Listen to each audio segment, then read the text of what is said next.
Assalamualaikum warahmatullahi wabarakatuh. Halo teman-teman semua, kami memperkenalkan diri terlebih dahulu. Saya perwakilan kelompok yang beranggotakan Dandi Putranto, Wahid Kurniawan, Dirganada James Rewayudi, dan Alia. Kami di sini akan mempresentasikan hasil proyek kita, sebuah aplikasi web manajemen keuangan pribadi yang kami beri nama Dompetku. Kita tahu lah ya, masalah utama kita sebagai mahasiswa adalah uang bulanan cepat habis, tiba-tiba bokek di tengah bulan, dan bingung ya, uang gue lari kemana ya? Nah, proyek kami ini yang dibangun menggunakan Flash Python adalah solusi simpel untuk nge-track dan mengontrol keuangan kita. Aplikasinya ini mempunyai 4 fitur utama yang akan kita demokan hari ini. Oke, yang pertama dashboard. Dashboard ini tampilan yang kita lihat saat ini. Fungsinya untuk melihat ringkasan kesehatan finansial kita. Terus yang kedua ada input. Fungsinya tempat kita mencatat pengeluaran dan pemasukan harian. Nah, di sini kita bisa input jumlah pemasukan kita hari ini.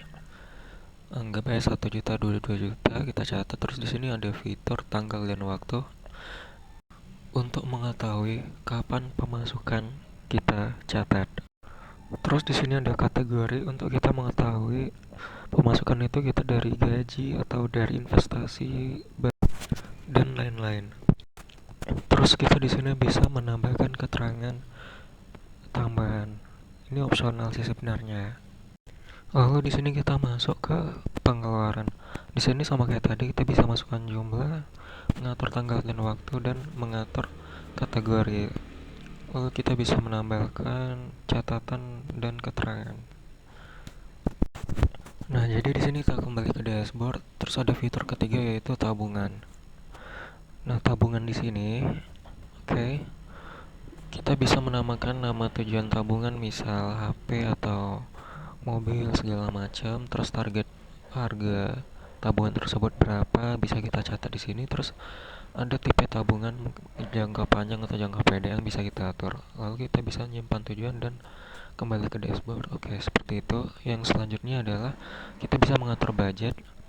Untuk budget di sini untuk mengunci pengeluaran agar tidak kebablasan tiap minggunya. Sebagai contoh kita masukkan di sini angka mungkin 1 juta atau 100.000 sesuai batasan yang kita mau. Oke, sebelum kita masuk ke demo, mari kita lihat dulu dapur aplikasi ini. Nah, data kita tuh disimpan di secara lokal di file data JSON seperti ini. Nah, gimana sih cara menyimpan data?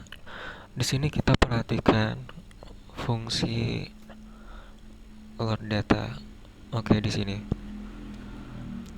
Di sini fungsinya setiap kita buka aplikasi, fungsi ini mengambil semua data transaksi, tabungan, dan budget kita dari data JSON yang kita tampilin tadi dan menjadikannya dictionary Python.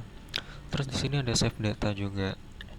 Fungsinya kurang lebih sama setiap kita melakukan aksi seperti input, setting budget. Fungsi ini bertanggung jawab menulis ulang dictionary Python yang sudah diupdate tadi ke data JSON.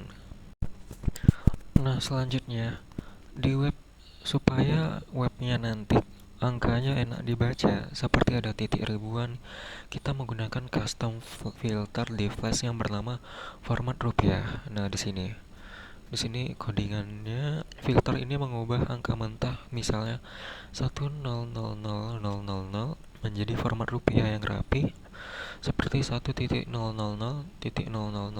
atau 1 juta rupiah. Ini memastikan angka yang kita lihat di dashboard dan riwayat selalu profesional dan mudah diinterpretasikan. Baik teman-teman, di sini langsung saja saya contohkan cara menambahkan transaksi dan juga termasuk pengeluaran dan juga pemasukan. Jadi kita pertama lakukan pemasukan. Contoh kita masukin gaji kita 6 juta ya.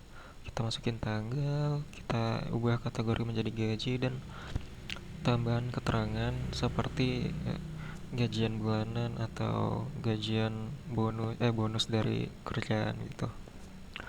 Nah, jadi di sini kita simpan transaksi dan bakal muncul di riwayat. Kita kembali di dashboard, kita selanjutnya menambahkan pengeluaran kita sebagai contoh ya.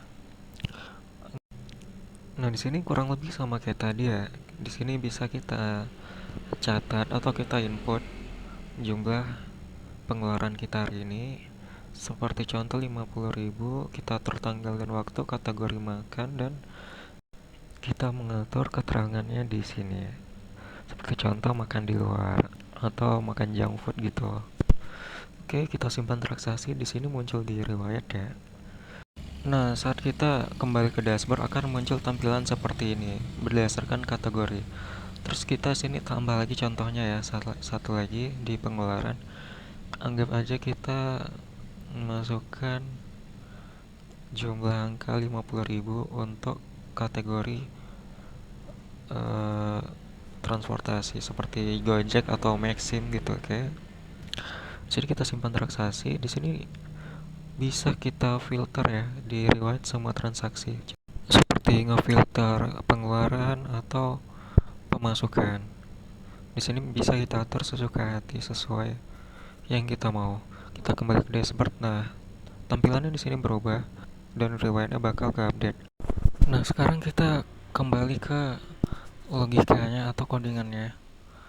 Logika di sini akan membuat dictionary baru dan menambahkannya ke list data seperti yang saya tunjukin ini. Kemudian save data dipanggil. Nah, seperti ini. Terus selanjutnya kita masuk ke manajer keuangan, yaitu budget. Tujuan budget ini adalah membatasi pengeluaran kita agar tidak melewati batas aman dalam kurun waktu 7 hari terakhir. Ini sebagai contoh kita melewati batas. Anggapnya tadi kita melakukan pengeluaran itu 100.000, jadi kita bikin 100.000.